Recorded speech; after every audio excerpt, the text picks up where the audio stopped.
episode back was a big one. It was a doozy. But here, I guess we'll just start. We've got lots to talk about. I don't even know where to begin, but I think we'll just start with welcome to Of the Publishing Persuasion. Melanie and I are back. I know our listeners have just been chomping at the bit. They have been begging us, crying out, "Where are you? Where are you, Pub Persuasion?" Nobody noticed. I don't think anybody noticed. No, I think they did. They were, as you say, they were pleading with the gods for us to return Yes. to their ear holes. The gods heard your prayers. We are back better than ever after our almost month hiatus, basically, give or take. But what a month it has been. I am here staring at Melanie Schubert in her new abode. She has moved her whole ass life to a new place. Melanie, how are you? It's been so long. I know. I missed your face. I know. Me too. I missed my face as well. No, that was a terrible joke. I apologize. I'm so sorry. I'm so sorry for that. That was terrible. That was like, Yeah, I'm sorry. I'm sorry. I'm rusty. it's all right. But it's like an ultimate dad joke. So Yeah. it was Yeah. the daddest of dad jokes, maybe grandpa level. Yeah, it was. I am so sorry. I'm But how are you? Yeah, good. It has been wild. Like, I think, yeah, the last time we talked, I still didn't even know if we were going to get this place. Like, I feel like this week is the first week, like, my kind of emotions and the whirlwind of it all is beginning to settle because it was pretty dramatic the way we were evicted from our last apartment. And we were not planning to buy an apartment. We weren't planning to move. Like, we'd only been at that place for like a year. So it's been wild. It's been wild, but it has resulted to somehow winding up in the apartment of my dreams in like Australia is not that old. This is the thing. Like the area we live in, some of these buildings are like they're like heritage listed. Our building is going to be 100 in 2030. And Wow. like it's always been a dream of mine to own like something like that, something with a bit of history, something with like our taps are falling off the thing and like there's stuff that needs to be done. It is old and like the previous owner, I don't think she did much upkeep. But we've got a working fireplace. There's like all the like I when we lit the fireplace, it blew my mind because we've lived in apartments long enough that you just don't feel like you should be able to light a fire in your house. Yes. It's sexy. It is. Your apartment is sexy. Like the crown, like the molding up on your ceilings. It's still my heart. So beautiful. Like the details, you can't get that now. Like it is magic. And the tree outside your window, the little bistros, like this little coffee shop just down the road. It's Like so literally, I could magic. see the coffee shop from my window, and just like all the other houses, all the other apartments around us are the same. Some of them are even more extravagant with the facades. Like they really look from like Little Europe or something. So honestly, it's just a bit of a dream. Like She's bougie now. She's bougie. She's living in the luxury. She's got her own fireplace, a fancy chair she's sitting on. Who is this woman? Yeah, I do feel a bit more grown up owning a home, I will say. That's a Yes. surprise to me. No, it just honestly, like, it just made me so freaking like every picture you post about your place, like, makes me jealous because it really is so magical and perfect. And I just love it so much. I love it for you guys and Goose, of course. And I feel like I'm living in a Studio Ghibli film, and that is yes. a life goal of mine. So Yep. thank Do you you. feel like your inspiration, like, do you feel, I know it's been a wild, like, couple weeks, but have you been writing? I mean, do you feel inspired? How is everything with Yeah. writing? Let me just talk about you for a little bit. Let's just dig in. How is writing? You know, it was pretty shit for about Yeah. a week ago. I was like having such an emo moment, and I think it was still when the emotion of everything really felt high. And like, fuck, queering's a beast. You know, like it's just so much waiting, so much waiting, and I think all that waiting makes you doubt that you ever wrote something good. You know, it makes you Mm, forget. It makes you wonder if it's always going to be waiting. I think that's quite a common feeling on querying and submission. So I was just kind of in one of the low points of that. And I was just like, how, like, I kind of just like rode that wave a little. I think I'm really good at cheerleading myself and be like, now go on, write another book. Don't sit there and wallow. yeah.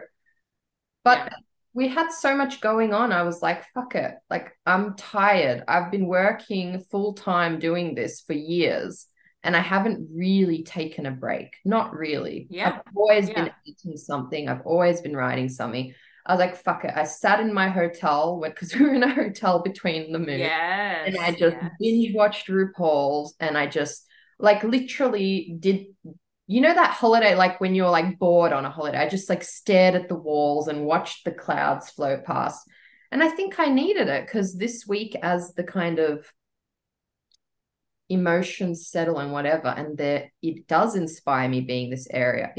It always has. I used to come to the cafes around here to be inspired to write in the cafes. And now I can go sit on my balcony and watch that area myself. And as it Yes. kind of settles in, and I'm like, this is a kind of big magic too. Like we made this happen to move into this little place, you know. And yeah, the last couple of days I just woke up on the weekend and I was like, Phil was still sleeping. And I was like, you know, I've been in my lull of not writing. So I was like, I wasn't even thinking about it. But I woke up and I was like, oh, I want to write. Like it just hit me like, oh, I need to write. And so I went. So yeah, the last couple of days I've been plucking away at Swamp Princess at my revisions for it from Linda, which are so on point. I'm Oh so yeah. glad I pushed to draft that. You know how we draft race for those Yes. that stuff. I don't know about you, but I'm so fucking glad we did it back then because I wouldn't have had the bandwidth to push those drafts out in this Yeah. space. But having that draft already there and just plucking away at Linda's feedback, I feel excited. So I'm reworking the intro. I might share a little snippet later. Ooh. Yeah. I'm excited for that one. Yeah, back. Honestly, I just the little bit I've read, it's gonna just be perfect, I think. So that's it. She's back to, I had my little womp womp moment, and it's enough for me. Now it's back to work, you know? Yeah. Yeah. Yeah. Everybody needs a womp womp. Yeah. Everybody deserves it. And I love that you just took the time to just sit and watch the clouds during that like Yeah. transition. And it's funny because like even when you're on vacation, sometimes you don't actually relax and Mm, you're off of work, like you should be relaxing, but you're like, no, I got to get all this stuff in while I'm not yeah. working. And so to take that time and just rest for once in your life, I think is beautiful. And just watch all the RuPaul reruns and Yeah. all of it. Yeah, What we need about it for you? sure. That was a good decent rant. You know, I'm like a wind up doll, especially when I've had coffee. I want to now. There is so much exciting things we haven't had a chance to crow about on here yet. So, Yeah. well, you start where you want to start. How are you, my I dad? don't even I am fine. That's how I am. I'm just fine. No, I'm good. Good. That I'm good. good. I'm good. I'm good. Yeah, this month has been so wild too because I got my revisions, my edit letter, back for my editor for my second book. And so that has just been it's just been nuts because I've been working full time and then also trying to revise, like speed through it because I had like a month deadline. So this month has just been just nuts. You're I working wake up, full time as well. yeah. So I've been waking up like at 5:30 or 6, and I'll work on revisions until I can't anymore. So which like till about 8, and then I go to I work, which luckily I work from home, so it's fine. That's But I good. work, and then as soon as I finished working, I was back to revising till like 10 at night. So I've just been, this month has just been like my brain is mush, but I feel very good. Like where we're at or where the book is going. It's changed, but it's still like it's still good. So, oh, and we revealed the title, which is A Cruel Thirst by Angela Montoya. Yeah, so That was we got hard. the title. Thank you. A cruel thirst. In A case you Cruel Thirst. Yes. a cruel thirst. I'm Yeah. so thirsty for it now. Too far? No, it was perfect. It was perfect. It's the only way I can say it. Like you can't say the book just be like, oh yeah, I wrote this young adult fantasy called A Cruel Thirst. No, you're like, I wrote A Cruel Thirst. Like that. It feels nice. Thank you. So Yeah, so I've just been working on that. Huh? is there a lot of like core changes or it's just Yes, Melanie. no, my babies. No, like the who they are, who Lalo and Carolina are, like they stayed. They are absolutely like they were who everybody loved, which is Mm. perfect. It's just more like kind of the lore, and I overcome like I put every trope, everything I could think of into this book. And so it's just like, let's pull it back a little. Like, how about instead of 20 things, let's just start with 10. How about that? And I was like, okay, fine. So yeah, working on the lore and the pacing, that kind of stuff. But I feel really good about where it's gonna go. I'm still really excited about it. Good. We'll see. We'll see. I'm almost there. I've finished. Now I'm just gonna go through and add more world building stuff. I cut like 10,000 words. So your girl has been working. She has Yeah. been busy, and I went through my final pass of Sinner's Isle like a week or two ago. I know. Yeah, like that. I'm pretty sure it's it. So we're done with Sinner's Isle. It's off to the printers. Everything. It's off to the Um, stuff. I'm gonna ball. I'm so speaking of which, you're not even ready for if I have a little plan for your debut, something I want to do. If I pull it, oh. whether or not it works or not, you're not even ready for what I'm gonna do for your debut. I am excited now. Are you gonna like hire a pirate ship and sail over here? Oh well, fuck. No, it's not that exciting. It's definitely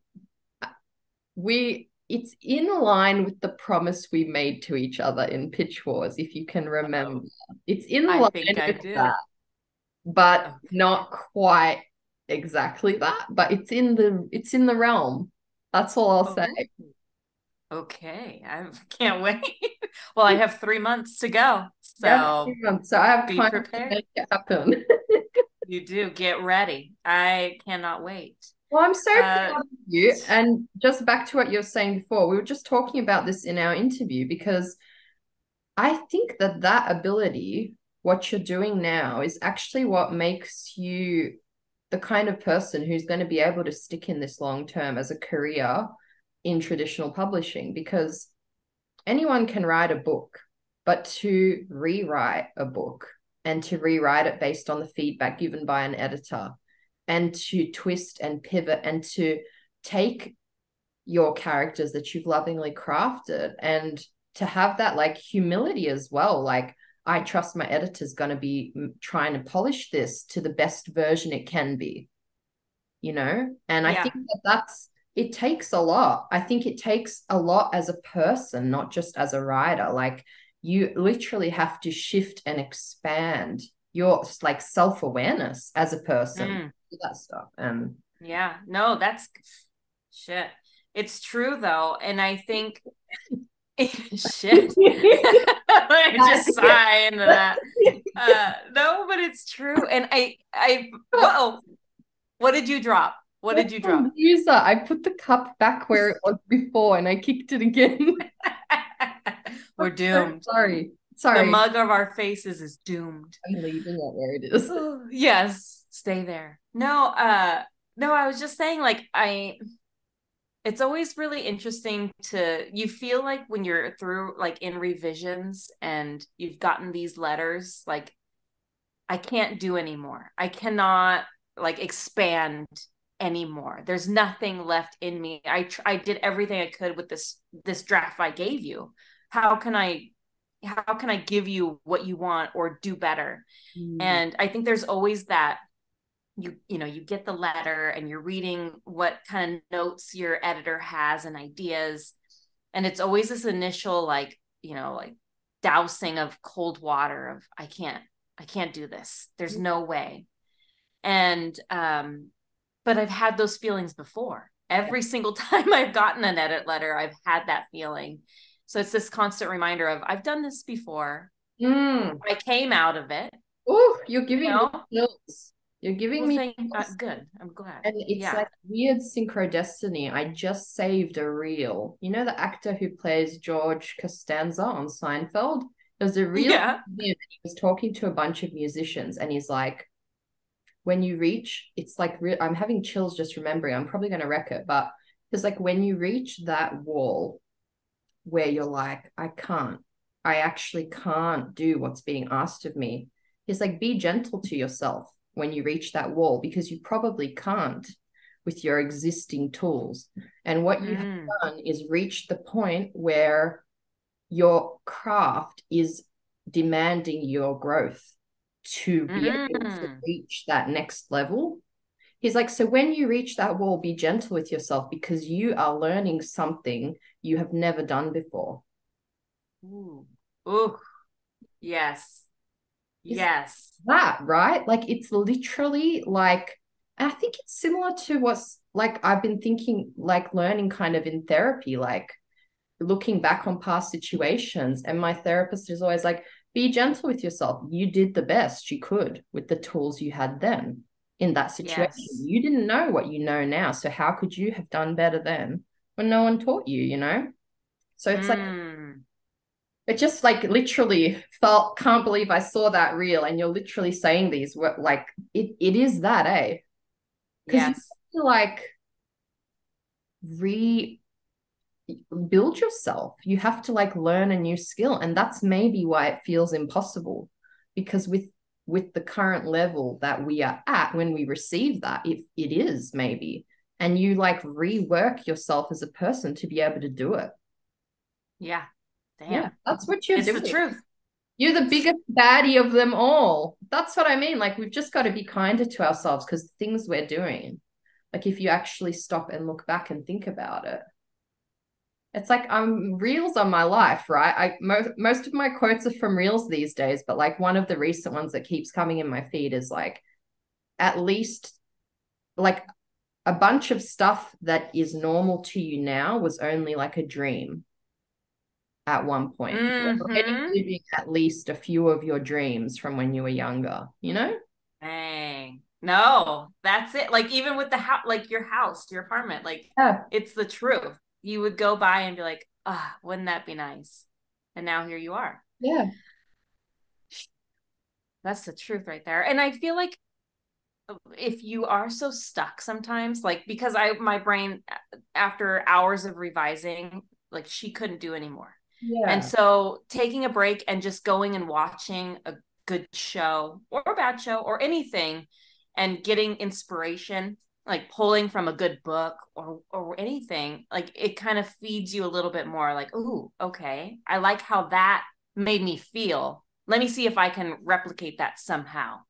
Yeah. And so that's what I've just been doing. I've been writing, and then as soon as I'm done, I've been watching Outlander, and it's been Nice. so good.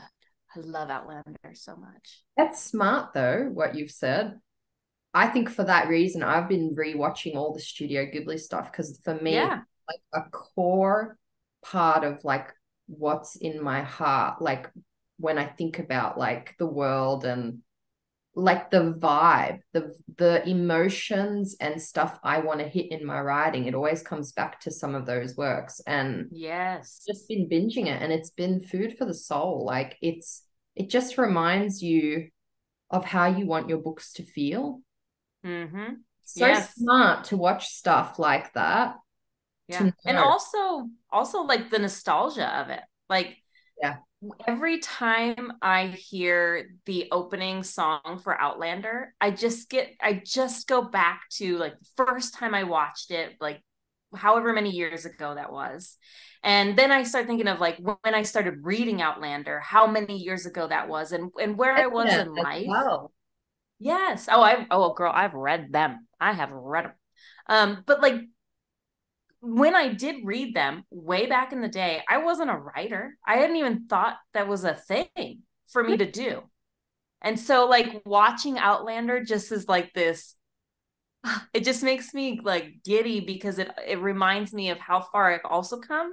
And Yeah. then watching these characters like age and do all these things and I'm just like good writing. Mm. I think it's just like this perfect blend of like reminding myself of where I was and then also just plain old good writing, a good show. Writing stories that move you. That's it right there. Like, Yeah. even though we didn't know those, for you, that, and for me, like Studio Ghibli, those things were inspiring us creatively very early, I think, because of how Yeah. it makes you feel.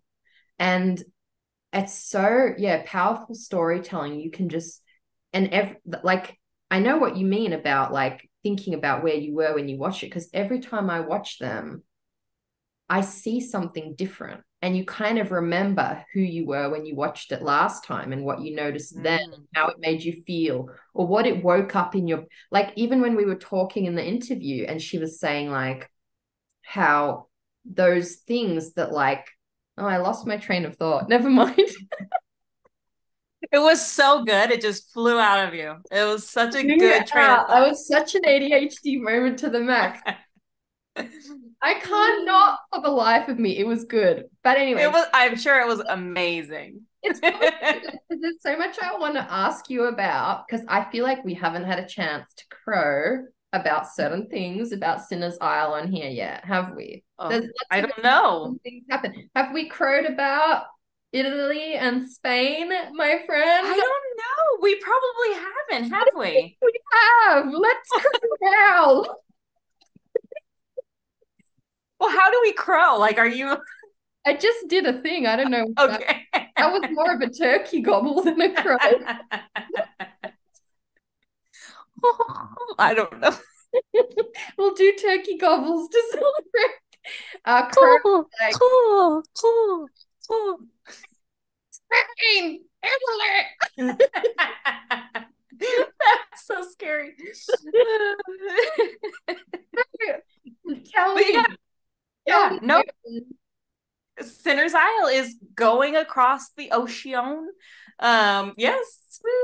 We Italy. It's she is getting translated into Italian and then into Spanish, and so it's a dream come true. It's the coolest thing ever. And as soon as I learned that like it's HarperCollins Italy.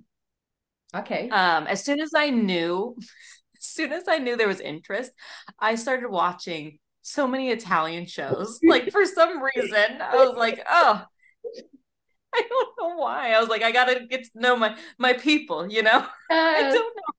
I love that for you so much. I do that too when I've like gotten excited about something. I want to know about those people and like know how. Yeah, I want to know. Oh, oh, So yeah, if you want to know about Italian culture, I what are you I've watching? I've watched two shows, so I'm officially an expert. Excellent. I watched Baby, which was like it was a series. It's really dark, actually. It was like kind of like about a 16-year-old girl who becomes an escort. Oh. um, yeah, but it was like all about wealth and like kind of like what kids do when parents don't care, kind of a thing, you know? Yeah. So, and then I watched another show called Summertime, I think is what it was called. But anyway, so so I'm an expert. I feel like I can't remember the name, but I think I have a good Italian one for you. I just have to find it. Maybe I can send them a copy. Oh well, they'll have it there. Never mind. She'll be printed in Italian, so Yeah, she will. They'll yeah, be so I don't have to send for them. I you. don't have to send them anything. Maybe they'll send me something. Maybe, who knows? But yeah, And do so you know, it will probably, will it be like new cover art situation or I have no clue. I have no freaking clue. yeah. I don't know what's happening, but I just know it's happening. So, yay. Because I'm excited if there's going to be more Cinezile covers. Yes. Oh, actually, there will. I think she's going to be in like a small like book box. Nothing like, but small, and they're going to redo a cover. Going to be Huh. big after you're in it. Well, sure. Of course. Absolutely. Yes. Yes. We're going to blow it up. All right. Yeah. Sounds really dirty. It's going to be big after you're in it. It's true. It's true. Yes. Exciting. Yes. I don't know what else is happening, but I don't know. I don't know what the hell is happening in How my did you life, but feel it's about happening. all of it? About the going to other countries? Oh, that's the coolest thing ever. I mean, I think it's just the coolest. I'm going to need Just one in every edition it comes out in. yeah, me too. Yeah. Damn it. We'll have to go to Italy and, I speak the language now. Yeah, you would after your Yeah. episodes. Yeah, no, it's just the coolest thing, honestly. I mean, it's a dream to be, I mean, shit. It's I what always hoped, but I didn't expect. how will is it still being pitched to other countries as well? Like I don't know how that all works behind the scenes. Yeah. Is I it think kind of it's a continual yeah. situation, maybe. Yeah. I know they do like they have like conferences in different countries where they do pitches like with agencies, foreign agencies all get together and they pitch to editors and stuff, houses. I think they do that, once a year in Bologna and then somewhere else. So, there's always things happening. Colonia. I don't know. Where is that? What is it? Is Did I it say what? is it Bologna? Dude, Melanie, do you think I know? Do you think I freaking These know what it's called? words that you can't pronounce. I'd love Oh, okay, okay, hold on. I know where you're going with this. what you say. I freaking knew you were gonna go with this. Listen, listeners, let me grab my mic. Listen, Melanie Schubert thinks you say emu, right? Is that how you say it? Emu? I'd like to take over the conversation at this point No, and no, say, you don't get to talk because you are so judgy about how Australian I say. bird. This is an Australian bird called the emu. Now Well, it has reached Australia's wrong. Australia's wrong. this has been killing me because we were in our Snoop Kitty chat the other day, I honestly thought you and Para were taking the piss because I remember when I was a kid watching an episode of The Simpsons and they were like saying emu. Homer was like emu, emu. And I was just like cackling because I thought it was a joke. Then these bitches in our chat are like, oh yeah, something, something, emu. Oh, Para had a bunch of emus. See, she's an expert. She knows. I can't. Can you please say it again for me? Emu. I cannot get over it. Every time I think about you two talking about emus in the chat, I cackle to myself. Just remembering the story of Para having she had like an emu farm and then they made oil out of them. They culled the poor bastards. What is she like? She told her dad she liked emus and he bought a farm of them. Why not? Why not? Got too many and they made oil. Okay, hold on. Okay. Emu. Emu. Emu. Emu. That's stupid. That's stupid. You don't think emu with it sounds way more stupid. Okay, well, now that you say it like that, You don't even yes, it have does. chicken salt. Don't even look at me. You don't have chicken salt. Poor, like America at this point. What even is it as a country? We have red 40, Melanie. Do you What know is what that red is? 40? It is a dye that also probably gives you cancer, but it makes things taste good. Well, I hope you know I'm working on a chicken salt care package for you. You keep your stupid chicken salt chips, and No, I'll take the emus. you. I mean, you can try. Emu. Okay, it makes sense. It honestly makes sense. Emu makes sense. It's a Emu. dumb. It's who where did those come from? Of Like, course, it makes how did those? because the vowel says its name because it's got another vowel. Okay, okay, Doctor Melanie. You have a freaking PhD in enunciation. It's the only rule I know. Moving on. We're gonna take all the time up to argue about this dumb giant chicken. And I love that journey for us. We should Yeah. probably read the bio. Do you want to read? Okay. Or do you want me to read? Sure. I'll read. That's fine. Let me get my mic again.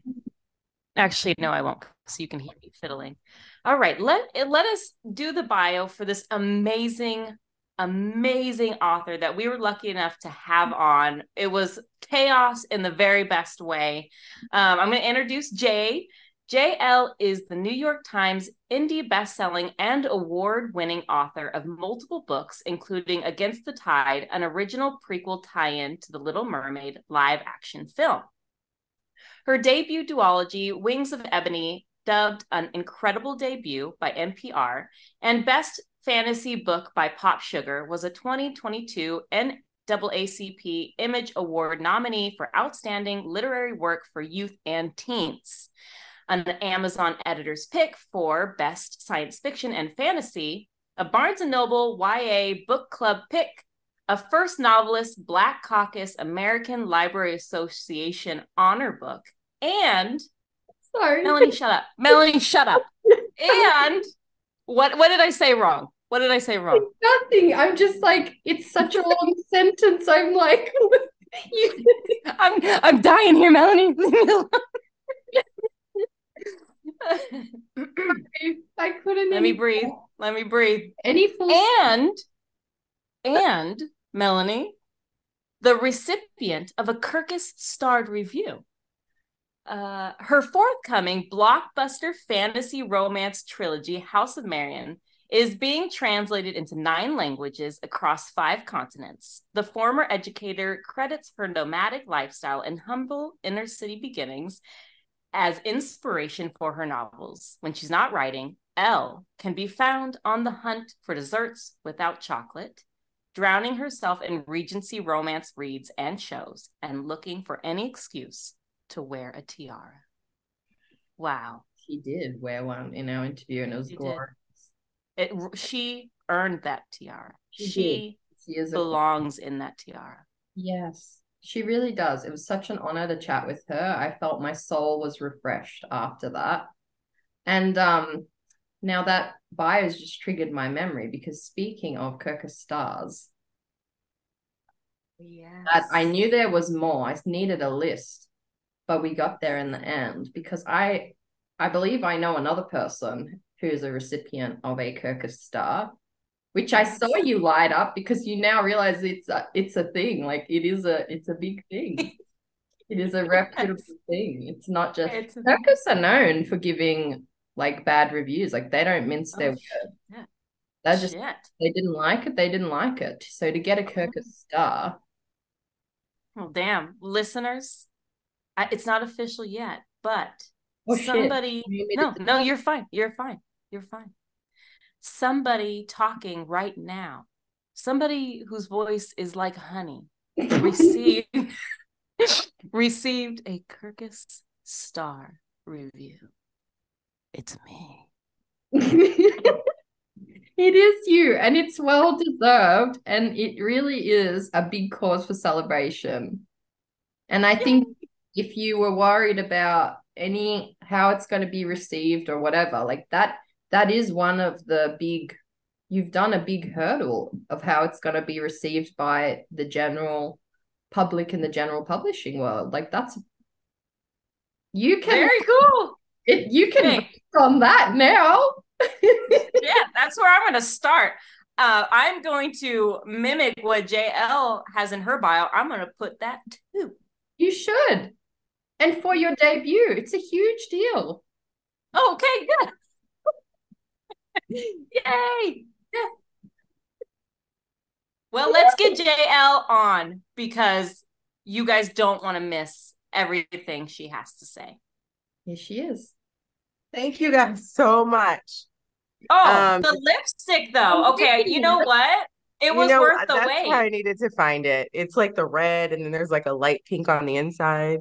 I Yeah, thought no, it it was was. worth it. It was worth it for sure.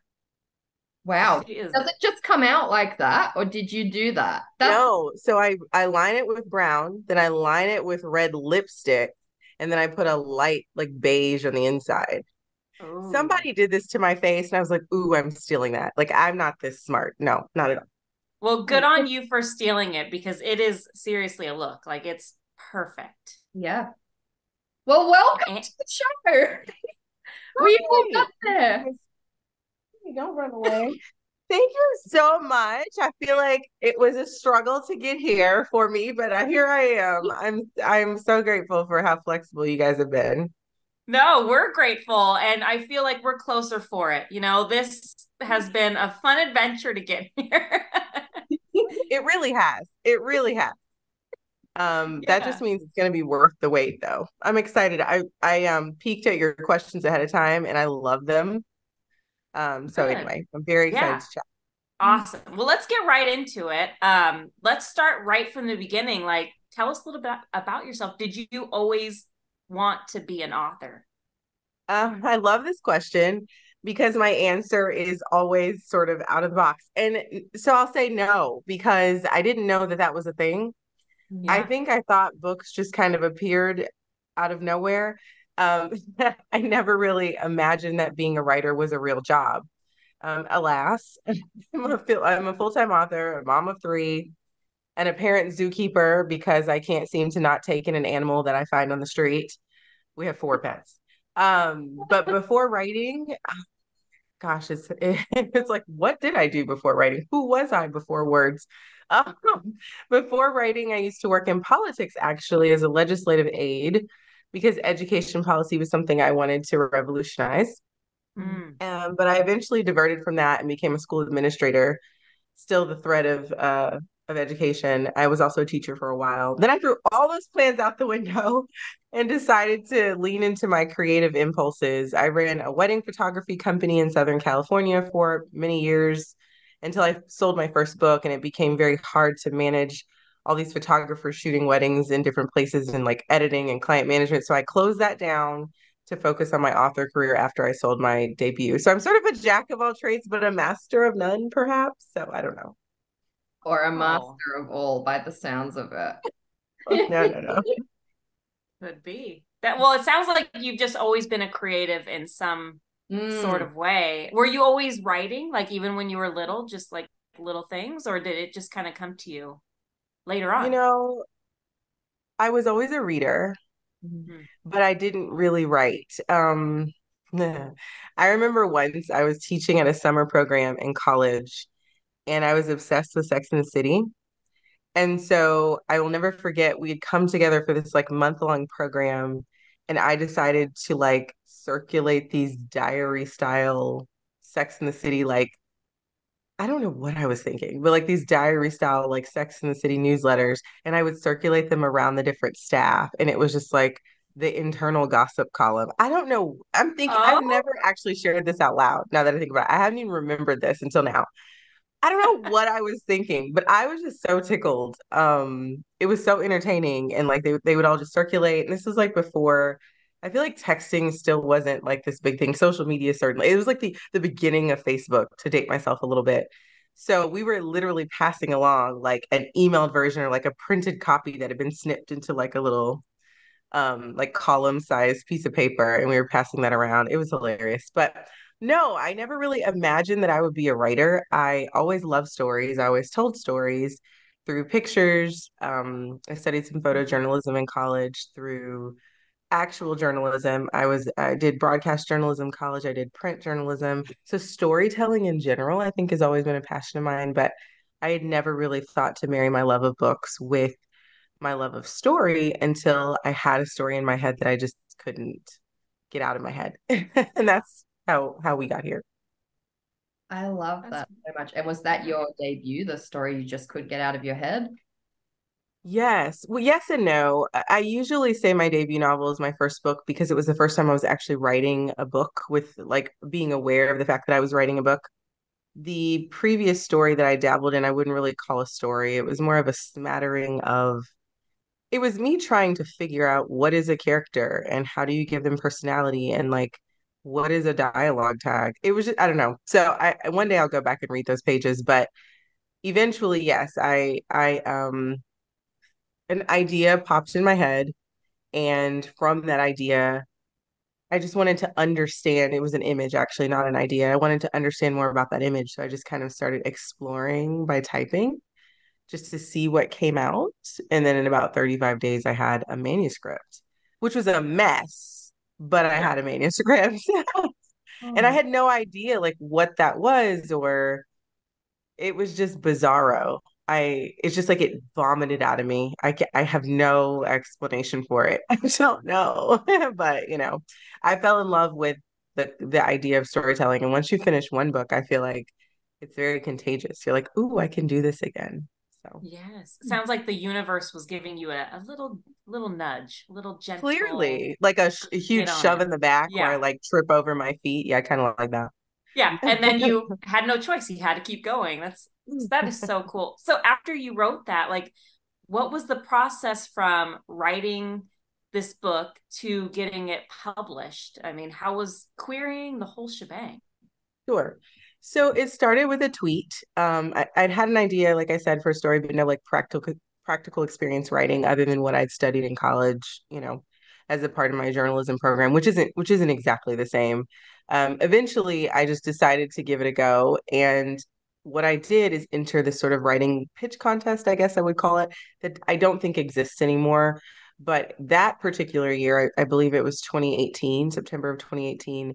I tweeted a single pitch, like a sentence, for my book, and it went viral. And that particular, uh, I wouldn't call it a contest. That particular like program, if you will, publishers knew to expect authors to be coming to social media to pitch.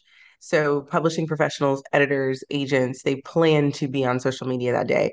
I believe I saw the program's hashtag trending. There were over 30,000 tweets at one point. So publishers were like filtering through all of these tweets, and the ones that they were interested in, they were hearting, like they were liking with a heart, or they would retweet it. And so from there, because my pitch went viral and it was so well loved, I then started to query. And so I think my journey was a little different from some of my friends. Because like for example, querying later in an author career is much different than the first go. But like if we're talking about the first time around, I do think I still had a leg up because of that tweet. I mean, what I hear from the query trenches nowadays is just how long response times are, and just how there's just so much unknown. So I feel very, very fortunate that it went the way that it went.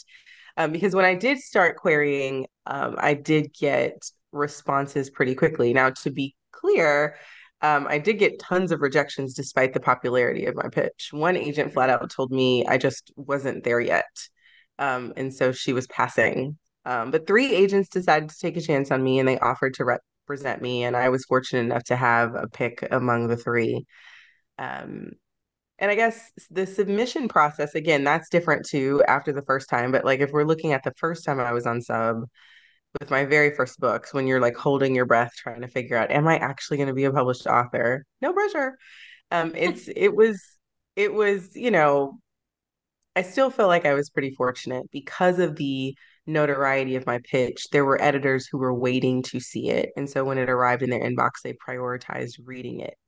Again, lots of rejection. They got to it quickly. And I feel like the waiting is like the hardest part. It's like, tell me no, but like, don't make me wait 9 months for a no. Like, it's just, so Mm. by about month three, which is still pretty quick, I received an R&R from a big five publisher, and we did a call, and she basically was saying, I love the voice. I love your style, your ability to engage the reader in tension, but this is reading Angel Demonsy, and that's just not selling right now. And so Mm. she didn't say it that way, but that is in a nutshell what she was saying. And so she's like, I'm asking you to revise, but I'm asking you kind of like to upend your entire magic system and like come up with a different like vignette. And I understand if you don't want to do that, but I just wanted you to know I believe in the story and I believe you have talent. And so I was like, okay. And it took me about 3 weeks, like pulling my hair out to figure out how to change it because that was changing how my characters traveled. It was changing just everything. I was basically ripping the bones out of my story. And so the only thing that stayed the same in my story was that tweet, like the heart of it. I Wow. started over completely. And in a week, I wrote the first act, so the first like 55, 60 pages, as a revision. And because the editor had given us a non-exclusive R&R, because she knew it was a big ask, so she didn't feel like it was fair to say, and you can only send it back to me. We went back out with it to everyone who hadn't responded yet and said, we've completely upended this. We've changed the magic system, but the voice and heart are the same. And we had an offer, multiple offers within weeks. Wow. How did that feel when you were reconstructing it? Did you feel like closer to the story or further from the story, or probably a mixture of both as you did it? But I imagine it was quite like intense feelings as you shifted it so much. And I think it's like actually a talent, really, that great Oh, storytellers have. It's something I've been thinking a lot about lately, that if you want to do this professionally, I'm actually like really excited and blown away by what you've said. Because, yeah, like your ability to take existing story you wrote and completely rework it, but it's now yours again. I think that's really amazing. thank you. Thank you. It was a very high stress time. I mean, you just know I mean, Angela, you are an incredible writer. Well, Um, thanks. I I just think there's so much pressure we put on ourselves. And it's like, even if we know we have something good, it's hard to not crave the external validation. And submission is like the epitome of external validation because the reality is, and what I will tell aspiring authors and writers all the time is like good books get passed on all the time. The rejection in publishing is not about whether or not you're a good writer. It's whether or Mm. not they have a vision to market it on their specific list according to their specific priorities. And that's so subjective, And so I know that it doesn't make it feel better. And at the time, I just didn't have the foresight to see that. So yes, I was excited, Mel, to like have the opportunity, but I was also like, gosh, I don't know how much I slept in that month because it was like 3 weeks of just brainstorming. And I'm a person who comes up with ideas quickly. So the fact that it took me 3 weeks to even come up with a plan had me stressed.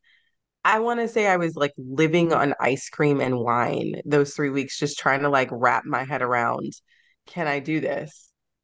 Oh, there's a puppy in my yard. Oh, What? Okay. better get it while you can. Get It's it a while you fenced, can. I know, Add it to the collection. fenced yard. Like, what is even happening? Okay. But I anyway, saw your eyes light up. I was like, I oh, that know. puppy is it's a done.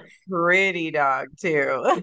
Why does this keep happening to me? I feel like they seek me out. Anyway, I think so so. they must. But anyway, so I felt this pressure to like get it right. And then the other part of it too is like I was changing so much of the story.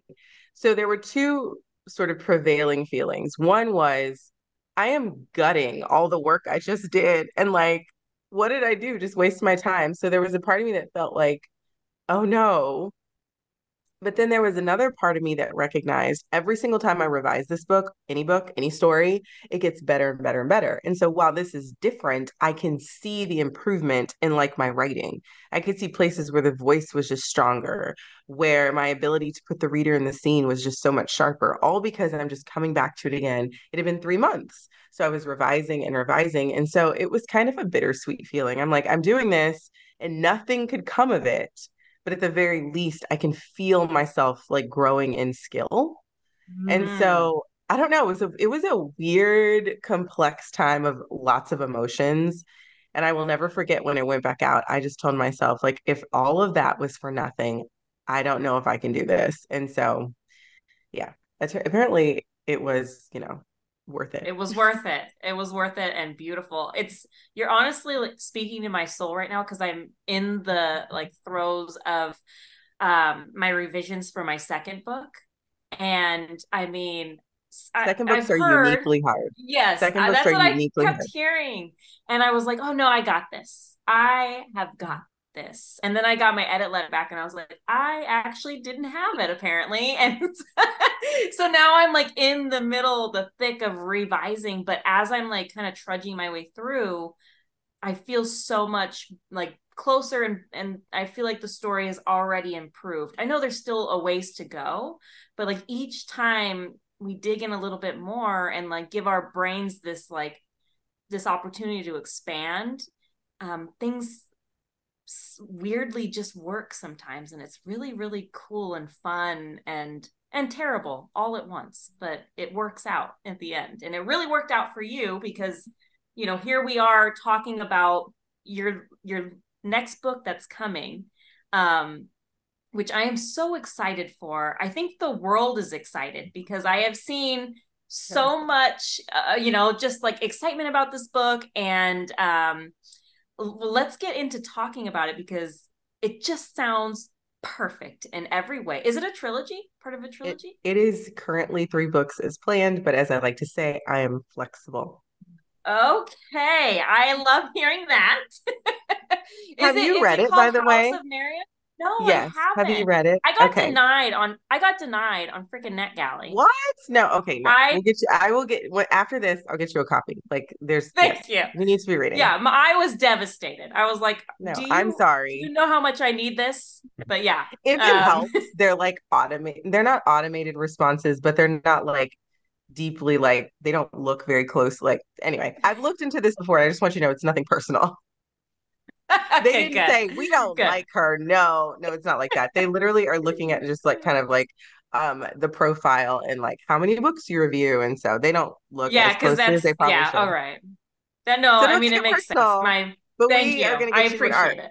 We are gonna get you an I art. appreciate it. Done and done. I was devastated. Yeah, well, tell us like about it and what it's about. Give us a little hint about the action. Sure. Okay, so House of Marion is like Game of Thrones meets Succession with tiaras and pretty dresses. That's Ew. probably the funnest way to explain it. I read a lot of adult fantasy, but I also read a lot of YA fantasy, and I love fantasy that kind of teeters the line of that space. I think some of my favorite romantasy authors do that really, really well. So House of Marion follows 17-year-old Kell, who's been on the run from a secret society because of the forbidden dark magic that she has. But when she's almost caught by an assassin hunting her, she runs to one of the training schools for proper magic. She wants to master this proper form of magic in order to bury her dark magic forever. Only her dark magic is determined to not be snuffed out, and she might be, totally is, falling in love with an assassin in training from a rival house. Okay. Oh, Thank you. yeah, that sounds legendary. I'm really enthralled by it. I'm so excited to have had the opportunity to write it. That alone has just been the dream, is like to really just write a world that I'm utterly in love with. Mm. It's like candy, and I know that that's not always the case, and publishing it hasn't always been the case for me with my books, and so I'm just really grateful that I get to do it, that I get to do it for at least 3 books, maybe more. Oh my gosh, that is so freaking exciting. It just makes me so happy to hear. Did the inspiration come from, your favorite shows and books, or how did this come to be? So it started with the idea of a tiara growing out of someone's skull. I Of course, once sure. once this one is not growing out of my skull, don't be concerned. But once I saw that in my head, I just couldn't I couldn't forget that image. It's very visceral. And I couldn't get the juxtaposition of beauty and darkness out of my head. And so from there I began to think about, well, I want there to be a central love story because, kissing, who doesn't love that? And I just knew that I wanted to do like an enemies to lovers story because I like the complexity of emotions in that sort of in those sort of stories and situations. And so I knew, okay, tiaras are going to grow out of someone's skull. It's going to be beautiful and it's going to be dark, and there's going to be an enemies to lovers. The third component that kind of came to me very early in the process was I wanted very complex gray characters. There Hmm. are no perfect choices in life, and the characters that stick with me the longest in stories that I love are the ones who wrestle with that idea that there are no perfect choices. And so just playing with like icky morally grayness just makes me so excited. It makes my heart like leap for joy. So like to go back to my comps, Tyrion Lannister is someone who by the end of the series, the Game of Thrones series, I was like, okay, you've grown on me a bit. I was really annoyed with Tyrion in book one. I was like, no one wants to read your chapters. Go away. Go back to the Dragon Girl. Um, Yes. but by the end, I was like, oh my gosh, Tyrion is so clever. And so I just love that. And to another example is Kendall and Roman Roy, and even Shiv Roy from Succession, the Succession children, if you've seen that show, and just like the complexity of, do I like any of these kids? Do I want one of them over the other ones to take over the dad's like company? Like they're all horrible people. Is there one better? Like I just love the war of our emotions when we weigh things like that. And then I guess to throw it way back to Vampire Diaries, Stefan and Damon, like who is it, And so I love when characters, when you wrestle with like, is Damon Salvatore a good guy or is he a bad guy? That's my favorite thing ever. So I wanted to really deep dive into what makes a character behave certain ways. And when we look at like atrocities or less popular choices, who do we blame? Is it the monster to blame or the person who created the monster or the system who created the monster? Which is not an easy question. And No. I love books that make us like shift in our seat a bit. Beyond that, I mean, I really just wanted to write books with kissing. So that's how we got here. You I are speaking to my heart. I mean, every single thing I was like checking. Yes, thank you. Another one. Like everything sounds perfect. You can't put a better like trio of themes and kissing. You can't get it better than that. Always kissing and really swoony dancing too. love the community Like, dance. yeah. And I love hearing you talk about your process because actually I noticed that you said with this book as well, the image of a crown growing out of someone's head. And you said something similar about your first book. So it sounds like you almost have this picture form in your mind. And then is that how it is for you? I'd love to hear more about It that. does it does come to me that way, and I find that my writing tends to be a bit cinematic because of that. I tend to write and imagine my scenes as movies, and so I do a lot of visual description in books, which isn't a style everybody loves, but we live in such a visual world and it's how I imagine stories, so I try to share that perspective with the reader a bit because it's how my brain works. That is so cool. And it's like, I swear, you're speaking to my heart because that's kind of how I came up with Sinner's Isle. It was this image of this girl being prepared for something that she had no control over, she didn't want. And then I just kind of went with it. Well, why? Who is she? Why is she here? And went from there. And I love that. I love that so much. And using your brain to kind of just like let these scenes just unfold, and I think it makes for a fun Yeah. book. And so shoot, I am just so excited. I'm curse you, NetGalley, I know. but it's okay. I am more powerful than the NetGalley gods, Oh, don't worry. You'll be Yes, fine. yes, you are. Are very you? Yeah. I'm just Are like, you? you So are. you are. I In mean, this it makes sense. tiny fraction of I can You get you are. this one book. Yes, and you are a goddess for it. Now, okay, so you see it, do you plot out what's going to come next, or do you pants your way through? What's a glimpse into your process?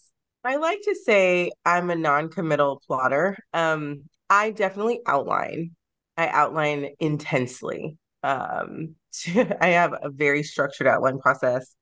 My longest outline is kind of like a zero draft. It's about 30 pages.